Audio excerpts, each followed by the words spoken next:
It's a warm spring night in 82 BC, and Rome is struggling to control one of its generals.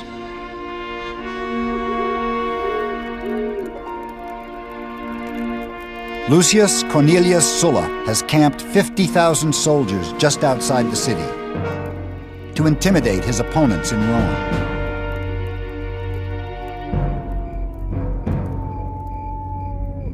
Sulla is a cunning politician and a brilliant general. He's returning from a successful 4-year campaign in the east and is used to getting his way. He meets with the Roman Senate and demands they give his soldiers land as a reward for their conquests. For the first time in Roman history, a general is bullying the government.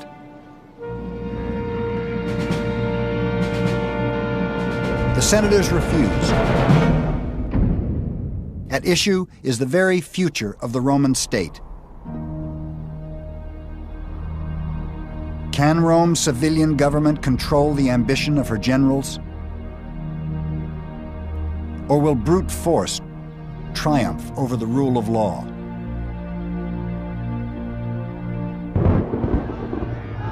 That night, Sulla posted his answer. Lists of his political enemies with cash rewards next to their names. Sulla had tried to persuade his opponents. Now he promised to kill them. It was a bloodbath. Thousands died. Husbands were slaughtered in the embraces of their wives, sons in the arms of their mothers. And those who were killed in the passion of the moment were as nothing compared with those who were just butchered for the sake of their property. Plutarch.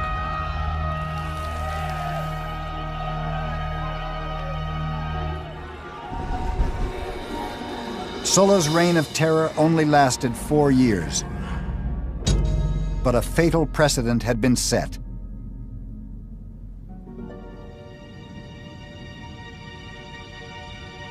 A general had returned from war and persuaded a Roman army to help him seize power in Rome.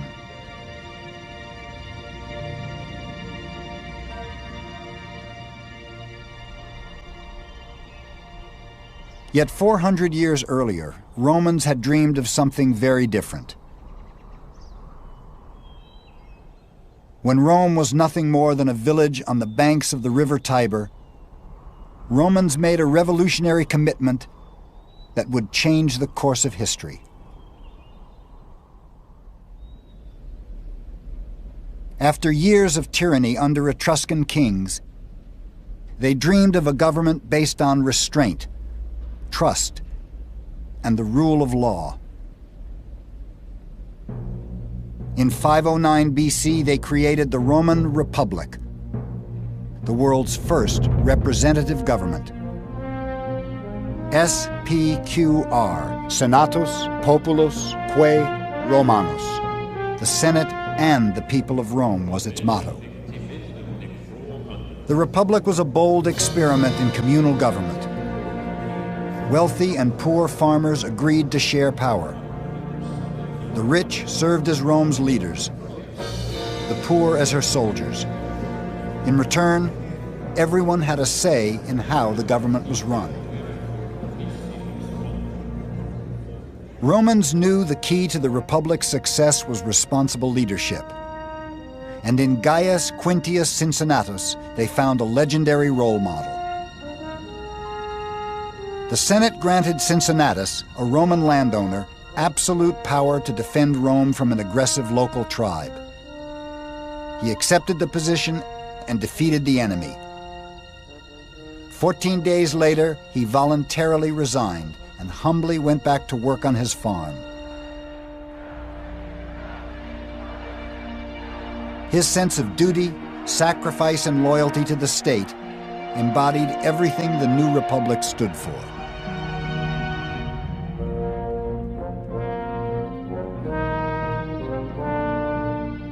Roman Republic has served as a model for Western democracies ever since. Everything from its public architecture to its political rituals is strangely familiar.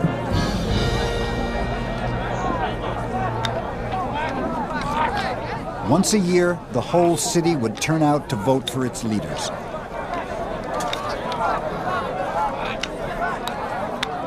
Competition for the consulship, the most important public office, was intense.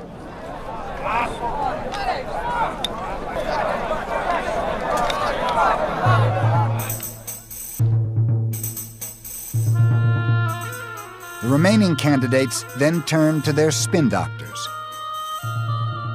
If it can be managed at all, there should be scandalous talk of character, about the crimes, lusts, and briberies of your competitors.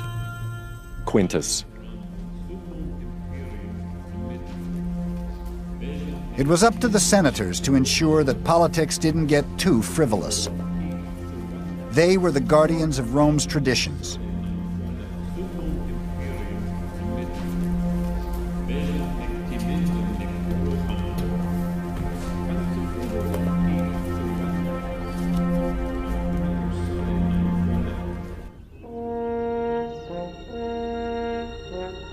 Under their watchful eye, the young republic fostered a sense of civic pride, the foundation of Rome's empire.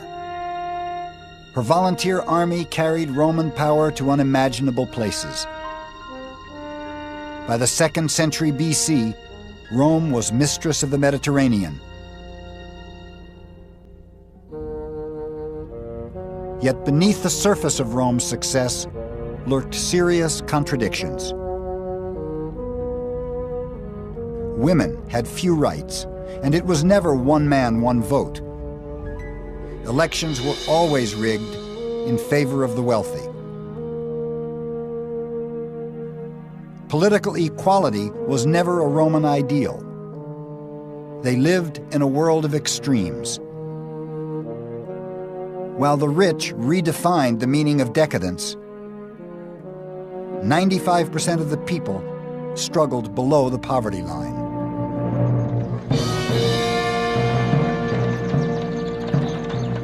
This social imbalance would fuel the most disruptive tradition in Republican Rome: patronage.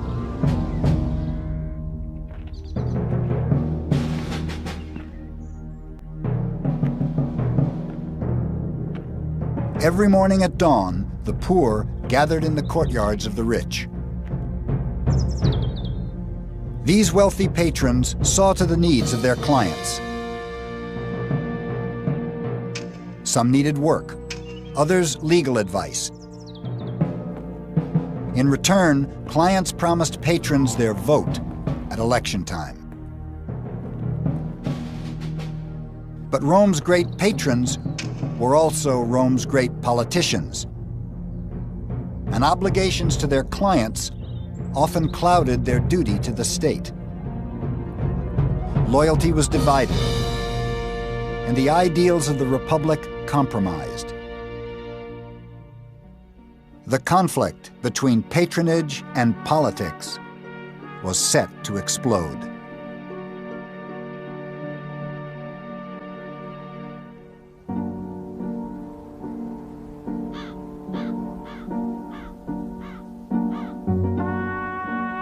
A small group of wealthy families ruled Rome.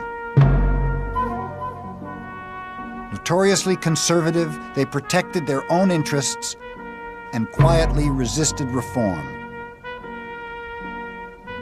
until one of their own broke the code of silence. Tiberius Gracchus was born to privilege. Grandson of Scipio Africanus, conqueror of Hannibal, and son of Cornelia, an intelligent, ambitious woman who poured her ideals into her two sons, Tiberius and Gaius. She told him she was tired of being called the daughter of her father, Scipio. She wanted to be known as the mother of her sons.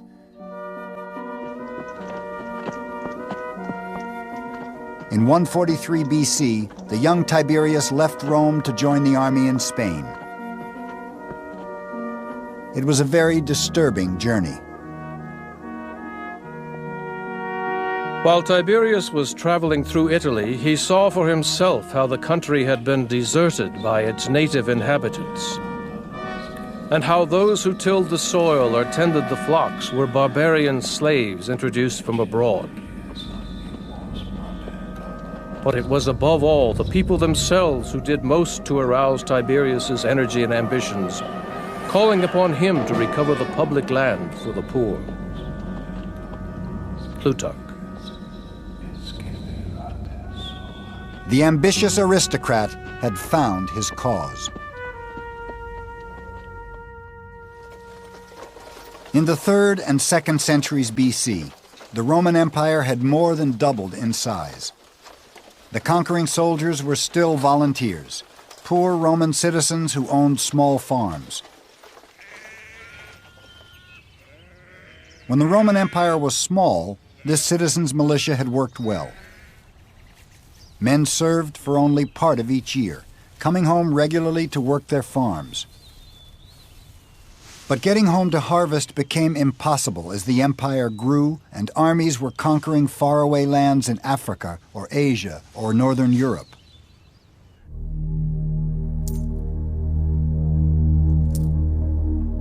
Their new estates netted the Roman aristocracy obscene profits, which they used to buy foreign slaves to work the land.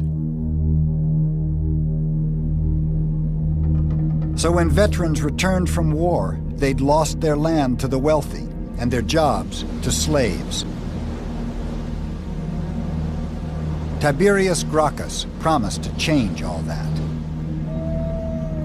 The wild beasts that roam over Italy have their dens and holes to lurk in. But the men who fight and die for our country enjoy the common air and light and nothing else. It is their lot to wander with their children, houseless and homeless over the face of the earth. The truth is that our soldiers fight and die to protect the wealth and luxury of others. They are called the masters of the world, but they don't possess a single clod of earth which is truly their own. Gracchus.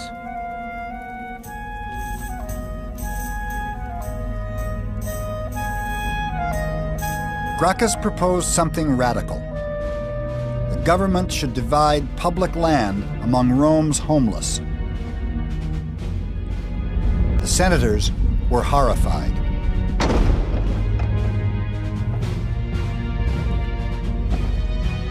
His plan threatened their own huge estates and also their political livelihood. If passed, it would make Tiberius Gracchus the patron of Rome's massive underclass. He'd be the most powerful man in Rome.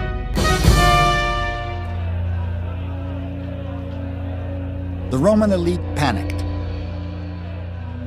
A group of senators confronted Gracchus as he was speaking to his supporters. In a fit of rage, they beat him to death with the chairs they were sitting on. Rome's boldest reformer was then dumped into the river Tiber.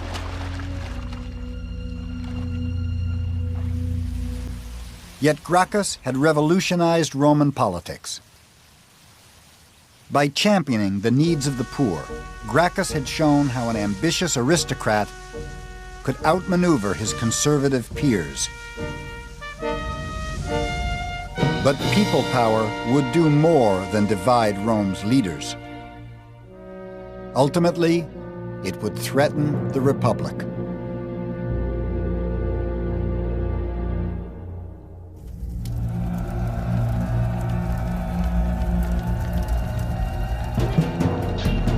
By the beginning of the 1st century BC, the Roman Republic was imploding.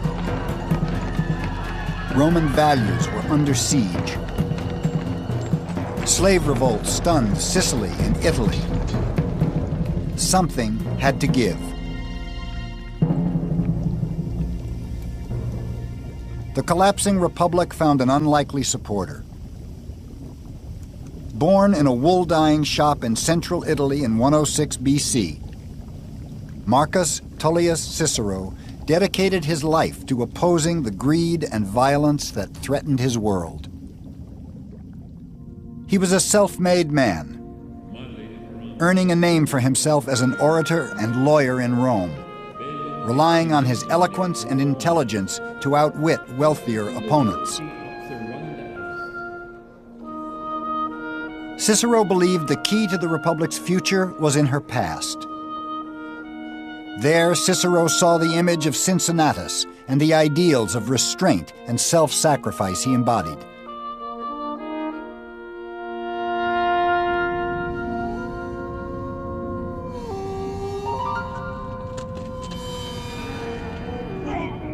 But there was another role model. Romulus, Rome's legendary founder, who was reared by a savage wolf and killed his own brother in a struggle for power. In legend, greed and treachery were Rome's founding virtues, and they threatened to be the most enduring. I would rather be the first man in a barbarian village than the second man in Rome. Julius Caesar. Rome's most notorious citizen was born to wealthy parents in 100 BC. As with all young Roman aristocrats, Julius Caesar had a strong sense of destiny. As a child, he dared to claim he was descended from the goddess Venus.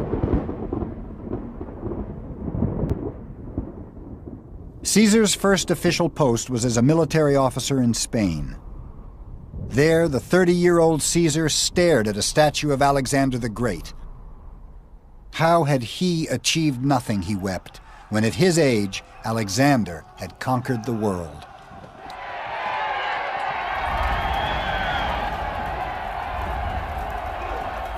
Roman politicians had always staged huge spectacles to impress the voters. In 63 BC, Caesar outdid them all. 640 gladiators fought to the death at his first public games. It was an unprecedented display of power. He was lavish in his spending. He purchased a short-lived fame at great expense. Plutarch. But Caesar knew there were two secrets to gaining power in Rome. One was playing to the people. Commanding a successful army was the other.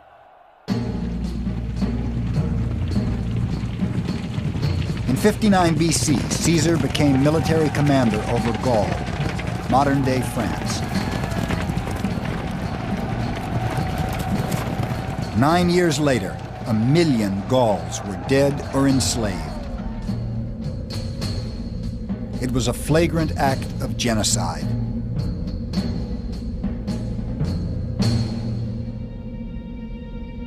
Caesar would now summon the ghost of Sulla, Rome's first warlord. Like Sulla, Caesar was returning from war with an army loyal to him, not Rome. Like Sulla, Caesar wanted something the Republic could never allow.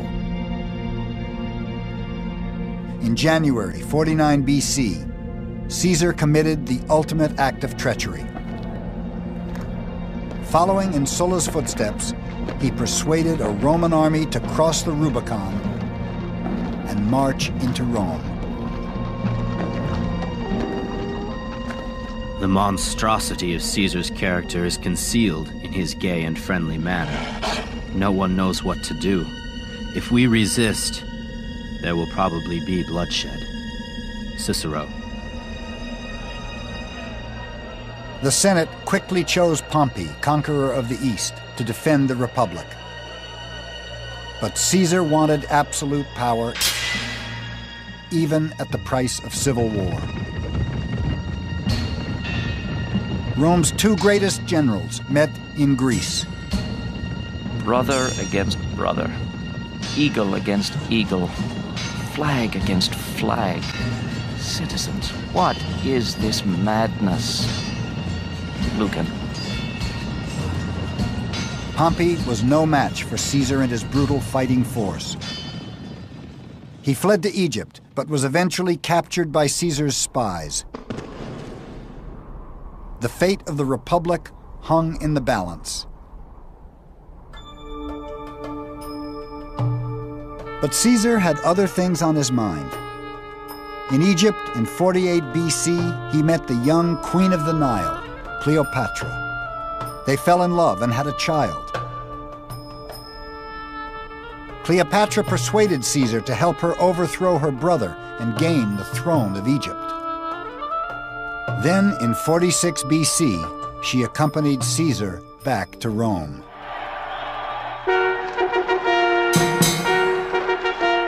Vulnerability was not something Caesar understood. Veni, vidi, vici. I came, I saw, I conquered, was the motto of his dazzling return to the city.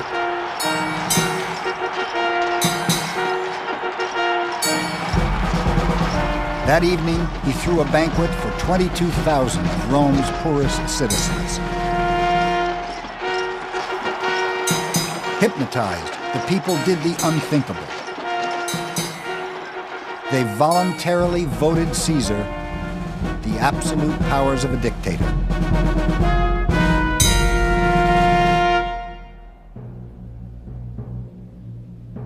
Caesar then shocked everyone.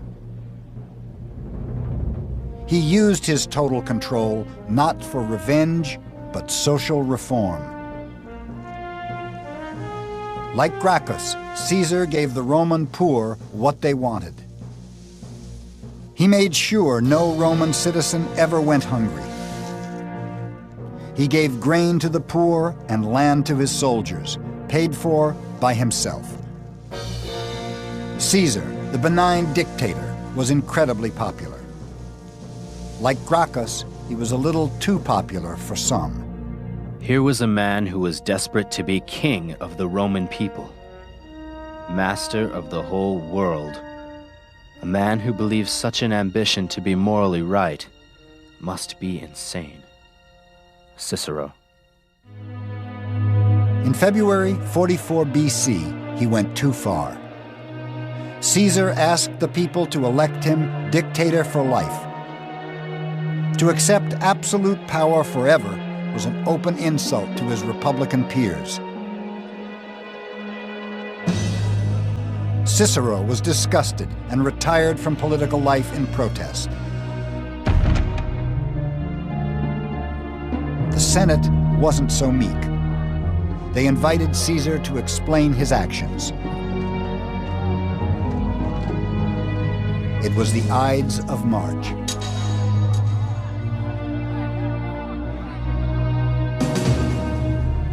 By mid-morning, the crisis was over.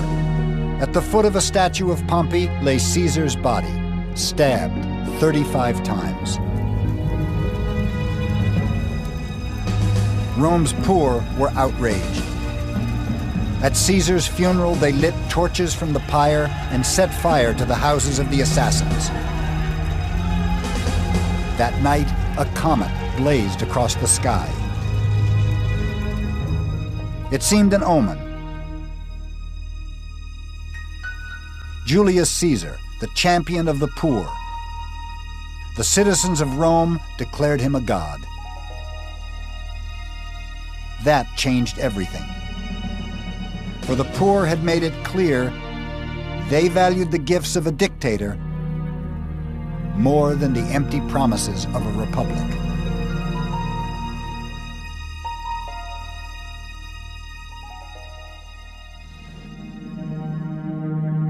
Two rivals came forward to vie for the dead dictator's absolute power. Octavian, Caesar's 18-year-old son-in-law and heir, and Mark Antony, Caesar's closest friend and ally, no stranger to the politics of intimidation. In 43 BC, Antony raised an army and surrounded the Senate. The Republic was once again under siege. Cicero came out of retirement to attack Antony. He thought Octavian was the Republic's last chance. Cicero confronted Antony in the Senate. Your ambition to reign is as fierce as Caesar's. I would gladly offer my own body if my death could redeem the freedom of our nation. Antony took Cicero at his word, and 2 months later, his thugs murdered the Republic's boldest defender. His hands were cut off and put on public display in Rome. Its conscience dead, the Roman Republic was in crisis.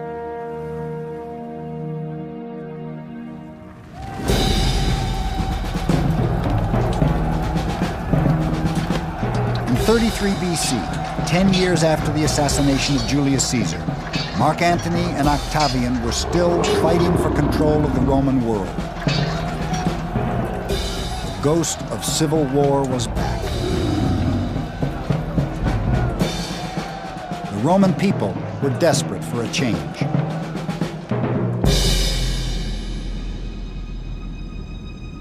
The rule of a single man is the only remedy for a country in turmoil. Tacitus. Octavian finally defeated Antony in 31 BC to become the undisputed ruler of the entire Roman world. But his greatest victory would be one of statesmanship. Octavian was poised to redefine the very meaning of power in Rome. He understood patronage was the secret to control in Roman society. With Rome's vast treasury at his disposal, he set about making every Roman his client, obligated to him, the universal patron. Octavian handed out huge cash bonuses to Rome's army. He now had the undivided loyalty of over 400,000 soldiers.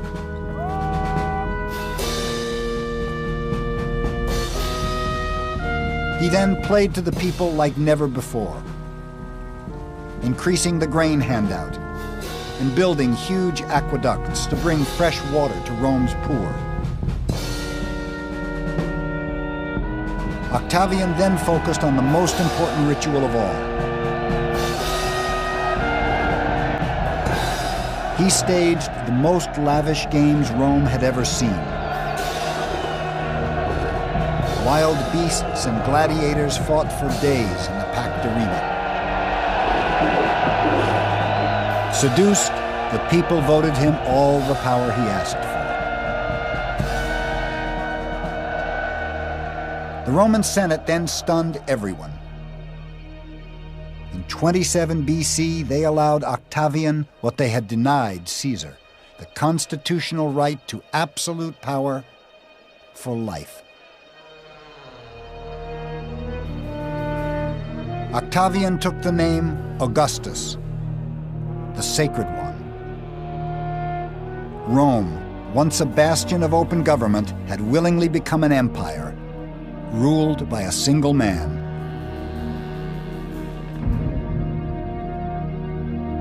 Octavian Augustus had become the Roman Empire's first emperor.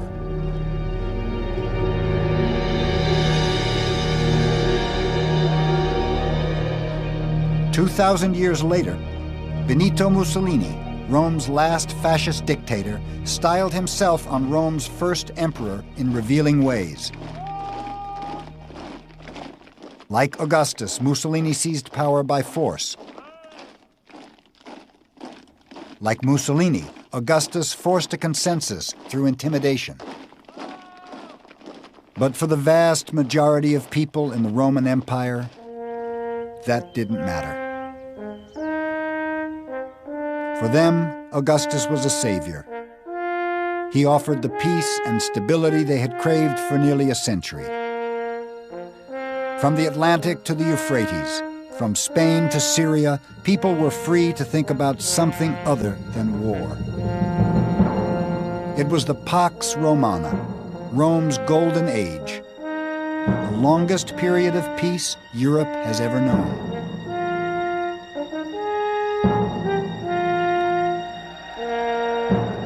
Yet the architect of peace would never enjoy his own triumph. For Augustus was obsessed by a question that plagued all Roman emperors. What would happen in Rome when he died?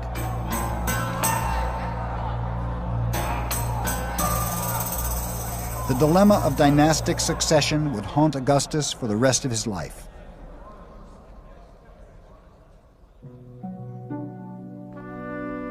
His marriage to Livia had produced no male heirs.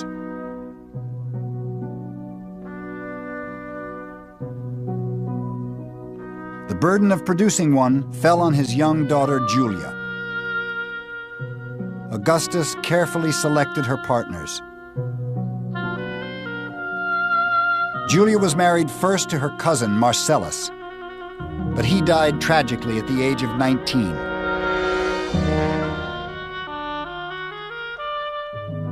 She was then married to Marcus Agrippa, her father's military advisor. He was 30 years older than her. He died too. Finally, Julia was paired with Tiberius, her own stepbrother. The only thing they shared was a mutual dislike for each other's company. Poor Julia was overwhelmed by the arranged marriages. Inevitably, she looked elsewhere for intimacy. Rome's gossip mongers had a field day. His daughter was shameless beyond imagination. She had been accessible to scores of lovers. The very forum in which her father had proposed a law against adultery she had chosen for her debauchery. She daily resorted to the life of a whore, selling her favors to even unknown lovers. Seneca. Augustus was trapped. 10 years earlier, he'd passed draconian laws banning adultery, on punishment of exile or death. The emperor was forced to banish his own daughter to an island off the coast of Italy. Julia was never allowed to return to Rome. The pressures of dynastic succession had claimed its first victim.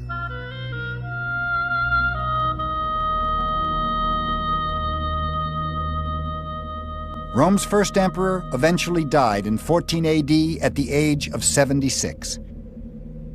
He'd ruled Rome peacefully for over 40 years. I restored, I completed, I built, I gave. Augustus.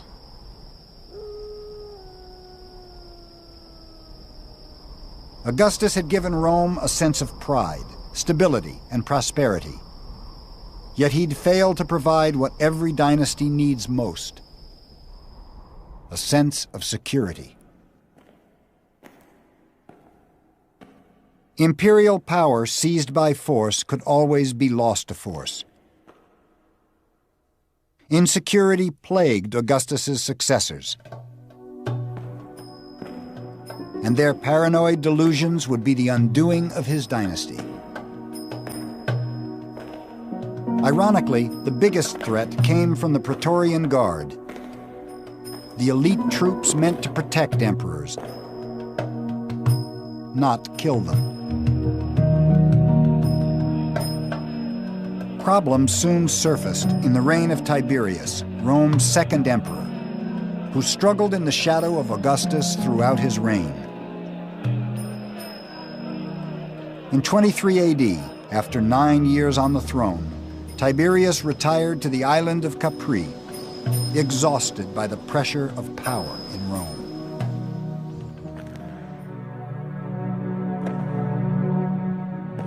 Tiberius left Rome in the care of Sejanus, his trusted Praetorian commander. But Sejanus did not want to help the emperor. He wanted to be emperor. And with Tiberius away from Rome, he played on the emperor's paranoia. Sejanus told Tiberius conspiracies existed all over Rome, but they were just a smokescreen to justify the murder of anyone who stood between him and the imperial throne. He even imprisoned the emperor's family.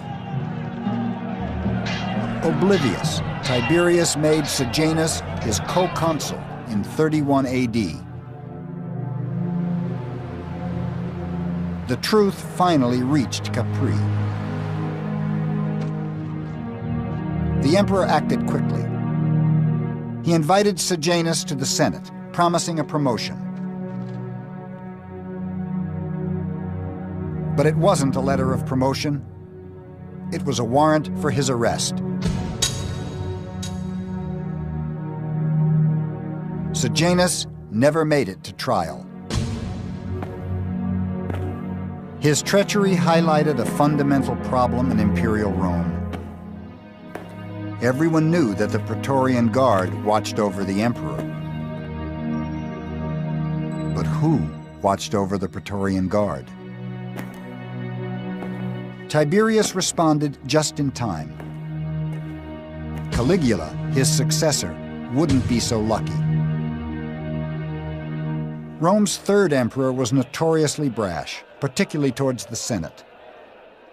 But Caligula is best remembered for another relationship. With his racehorse, Incitatus. The emperor gave the horse a marble house and an ivory bed. He regularly invited the horse to dinner in the imperial palace and even threw huge parties for him. But Caligula topped everything when he recommended his horse be elected consul, the leading magistrate in Rome. To some people, it was more than the whim of a madman. Rome's rich and powerful were not so impressed. On the 24th of January, 41 AD, they bribed the Praetorian Guard to murder the emperor. But they wouldn't have killed Caligula if they knew of the horror to come.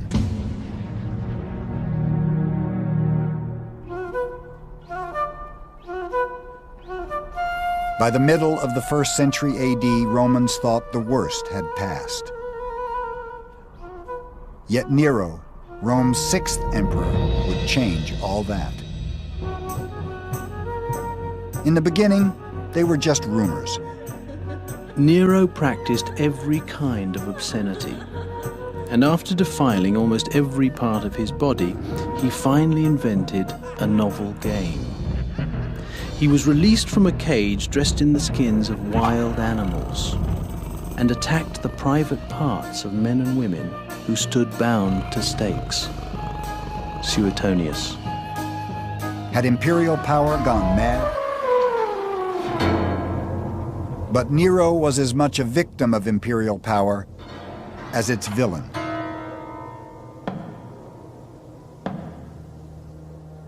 His father died when he was only 3. He was brought up by his overbearing mother, Agrippina, who had one ambition: to make her son emperor. The young Nero never shared her passion for the throne. As a child, he showed more interest in art than politics, but his mother deliberately ridiculed his musical talents. In 54 AD, at the tender age of 16, Nero became an unwilling emperor. He began by doing what emperors were supposed to do. He provided for the poor, building massive public baths and handing out cash to every Roman citizen. Rome, it seemed, was in capable hands, but whose hands were they? Agrippina still exercised a humiliating influence over her son. She minted coins that showed her next to the emperor. Nero was furious. He turned to the one thing he loved and thought he was good at: the theater. Yet Rome's performing artists were normally slaves, courtesans, or foreigners, never emperors. How could one endure to hear, let alone see, a Roman, a senator, a Caesar, an emperor named on the program as a contestant? In putting on the mask of an actor, he has thrown off the dignity of his sovereignty. Cassius Dio. When Agrippina joined the public outcry, Nero snapped. He immediately banished his mother from Rome. But distance did not solve the problem. Agrippina's repeated criticism incensed Nero. In a fit of anger, he asked the Praetorian Guard to silence his mother once and for all. Romans were appalled. It was their first glimpse of the emperor's brooding insecurity. Nero scrambled to resurrect his public image.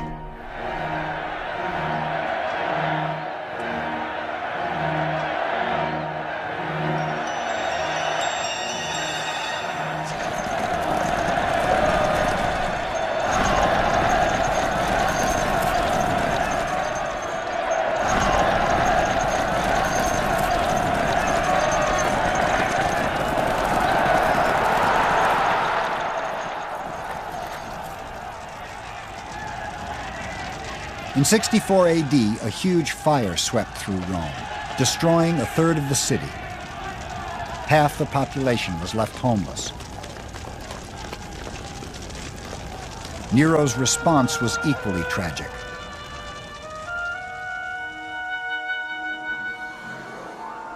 In the ashes of the devastated city, he built a massive 50-acre palace.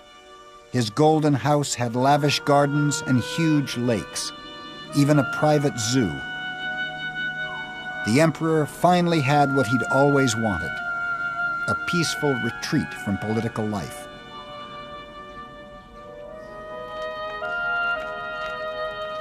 Rumors quickly circulated that the emperor had intentionally started the fire to clear space for his new palace. Nero panicked. He frantically searched for a scapegoat and settled on an obscure cult that had recently arrived in Rome.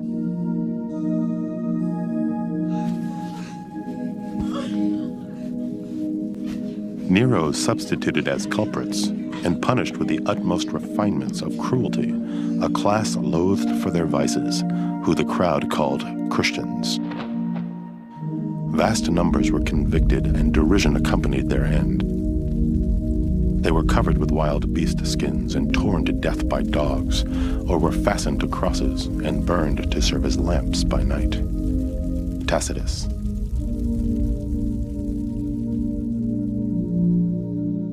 Most Romans felt sympathy for the victims.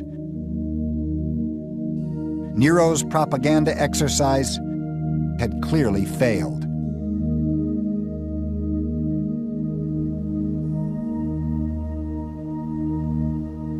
Once again, he took refuge in his own artistic fantasies and set off on a singing tour of Greece. The Greeks alone are worthy of my efforts. They really listen to music. Nero. Not surprisingly, the most powerful man in the world won every competition he entered. The emperor bribed judges and forced audiences to sit through every performance. No one was allowed to leave the theatre during recitals, however pressing the reason. We read of women in the audience giving birth, and of men being so bored with listening and applauding that they shammed death and were carried away to burial. Suetonius. Romans were outraged by Nero's indulgence and incompetence. On June 9th, 68 AD, the Senate declared Nero a public enemy and sentenced him to death. But Nero chose a far more theatrical end. He took his own life. His final words, What an artist the world is losing. It was the end of Rome's first imperial dynasty.